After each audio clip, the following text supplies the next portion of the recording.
एक कलाकार जो कलेसाठी जगतो किंवा तो कलेला जगवतो, कला त्याला जगवते, पण आपली कला सादर करत असतानाच एखाद्या कलावंताला मरण येतं आणि तो त्या कलेमध्ये एकरूप होतो. आता हे ऐकायला जरी अद्भुत वाटत असलं तरीसुद्धा असं अनेक कलावंतांच्या बाबतीमध्ये घडलेलं आहे आणि हे आपल्या पुण्यामध्ये सुद्धा घडलं आहे. विद्येचं माहेरघर असणाऱ्या पुण्यामध्ये सुद्धा हे घडलेलं आहे आणि त्या महान कलाकाराचं नाव आहे अश्विनी काटकर एकबोटे. एक लक्षात घ्या, असं ह्या अशा पद्धतीच्या घटना अनेक कलाकारांच्या बाबतीमध्ये सुद्धा घडलेल्या आहेत. पण आज आपण माहिती जाणून घेणार आहोत अश्विनी काटकर एकबोटे यांच्याबद्दल. तर अश्विनीताई यांचा जन्म हा 22 मार्च 1972 सोलापूर या ठिकाणी झालेला होता. काटकर परिवारात झालेला होता. बृहन महाराष्ट्र वाणिज्य महाविद्यालय याच्यामधून त्यांनी BComची पदवी संपादन केलेली होती आणि त्यानंतर शिक्षणासाठी त्या पुण्यामध्ये आलेल्या होत्या आणि त्यांनी नृत्य हा विषय घेऊन पुण्यामध्ये MA केलेलं होतं. अभिनयाबरोबरच त्यांना शास्त्रीय नृत्याची सुद्धा आवड होती आणि शास्त्रीय नृत्य त्या शिकलेल्या होत्या. आता त्या पुण्यातल्या कलावर्धिनी नृत्य संस्था जी आहे म्हणजे कोथरूडची शाखा त्या ठिकाणच्या प्रमुख होत्या आणि महाविद्यालयीन जीवनामध्ये पुरुषोत्तम करंडक स्पर्धेमधून त्यांनी अभिनयाला सुरुवात केलेली होती. आणि अश्विनीताई यांनी अनेक मराठी नाटकं केलेली होती आणि त्याचबरोबर अनेक प्रादेशिक भाषांवरती आधारित मनोरंजनाच्या मालिकांमध्ये सुद्धा त्यांनी काम केलेलं होतं.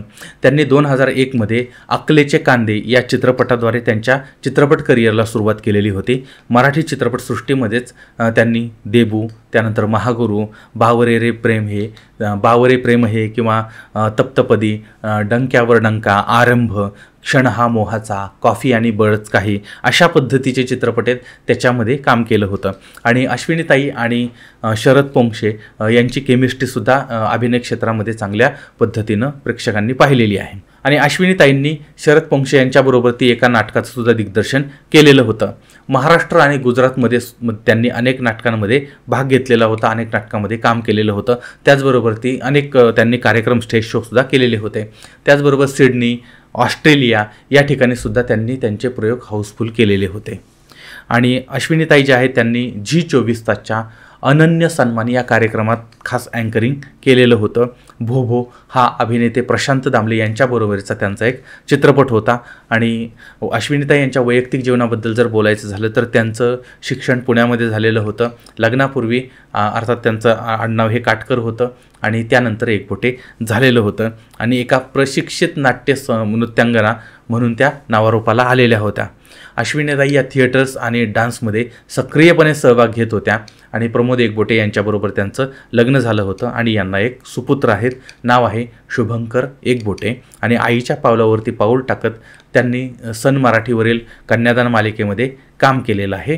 आणि त्यांच्याबरोबर ती अभिनेत्री अमृता बाणे यासुद्धा काम करत होत्या आणि नंतर ते दोघे एकमेकांच्या प्रेमामध्ये पडले आणि अमृता आणि शुभंकर यांचा विवाह झालेला होता. पण या दोघांचं जेव्हा लग्न झालं त्यावेळेस तीच एक खंत होती, ती म्हणजे अमृता आणि शुभंकर यांच्या जे पुणेरी थाटामध्ये लग्न झालं त्या थाटामध्ये त्यांची आई त्या लग्नाला उपस्थित नव्हती. आता अश्विनीताई यांचा जो शेवट झाला किंवा यांचं जे दुःखद निधन झालं होतं ते मनाला चटका लावणारं होतं. म्हणजे पुण्यातील भरतनाट्य मंदिर जे आहे त्या ठिकाणी सहज संस्थेतर्फे नाट्य त्रिविधा या कार्यक्रमाचं आयोजन करण्यात आलेलं होतं आणि भरतनाट्य मंदिर या ठिकाणी 22 ऑक्टोबर 2016 रोजी सायंकाळी 5 वाजता शुभारंभाचा प्रयोग होता. आता या कार्यक्रमाला अश्विनीताई यांनी काही गीतांवरती नृत्य केलेलं होतं आणि शेवटी त्या संगीत बावनखनी नाटकाच्या भैरवीवरती नृत्य करण्यासाठी रंगमंचावरती आलेल्या होत्या. प्रसिद्ध गायिका रेवा नातू आणि चिन्मय जोगळेकर यांनी नाट्यगीत सादर केलं. शेवटच्या प्रसंगामध्ये नृत्य करत असताना अश्विनीताई यांनी गिरकी घेतली आणि रंगमंचावरती कोसळल्या. आता हा नाटकातलाच भाग आहे असं अनेकांना वाटलं, प्रेक्षकांना वाटलं आणि याच काळात अचानकपणे पडदाही पडला आणि सगळे थक्क झालेले होते. अश्विनीताई जमिनीवरती कोसळलेल्या होत्या आणि एकदा कोसळल्या, जमिनीवर पडल्या, त्या परत कधीही उठल्या नाहीत. त्यांना तातडीनं पेरुगेट जवळच्या एका खाजगी रुग्णालयामध्ये दाखल करण्यात आलं होतं. उपचार सुरू झाले होते. मात्र रात्रीच्या सुमारास त्यांचं दुःखद निधन झालं होतं. निधनाच्या वेळी त्यांचं वय केवळ 44 वर्षाचं होतं. अचानकपणे त्या हे जग सोडून गेलेल्या होत्या आणि सगळी कलासृष्टी त्यावेळेस हळहळली होती. आणि 23 ऑक्टोबर 2016 रोजी पुण्यातील वैकुंठ स्मशानभूमीवरती अश्विनीताई यांच्यावरती अंत्यसंस्कार करण्यात आलेले होते. मृत्यूच्या नंतर महेश मांजरेकर यांच्या यफ्यू सिनेमामध्ये त्यांची भूमिका होती आणि त्यातून त्या समोर आलेल्या होत्या.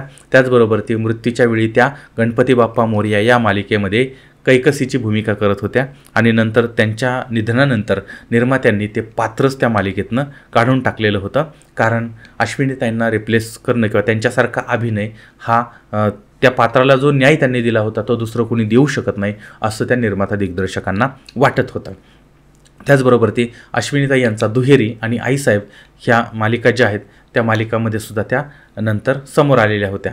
त्याचबरोबर त्या तिघांची गोष्ट, एका क्षणात, नांदी ही नाटकं, त्याचबरोबर दुहेरी, दुर्वा, राधाई बावरी, तू भेटशील नव्यानं, अहिल्याबाई होळकर, गणपती बाप्पा मोरया, अरुंधते, उंच माझा झोका, असंभव अशा पद्धतीच्या मालिकासुद्धा त्यांनी गाजवलेल्या होत्या. हिंदी चित्रपटातही त्यांनी काम केलेलं होतं आणि अश्विनीताई महिला सक्षमीकरण, पर्यावरण या विषयावरती काम करत होत्या किंवा त्यांचं सामाजिक योगदान त्याच्यामध्ये होतं. त्याचबरोबर ते नृत्य प्रशिक्षण वर्गसुद्धा त्या चालवत होत्या आणि अनेक वेळा सामाजिक कार्यासाठी त्यांनी विनामूल्य शोचं आयोजन केलेलं होतं. तर अशा पद्धतीच्या या महान अभिनेत्री होत्या, पण दुर्दैवाने अचानकपणे त्या हे जग सोडून गेलेल्या होत्या. तर अशा या कलाकाराला, अशा या आईला, अशा या महान व्यक्तीला आपल्या DSDच्या वतीनं मानाचा मुजरा, DSDच्या वतीनं भावपूर्ण श्रद्धांजली.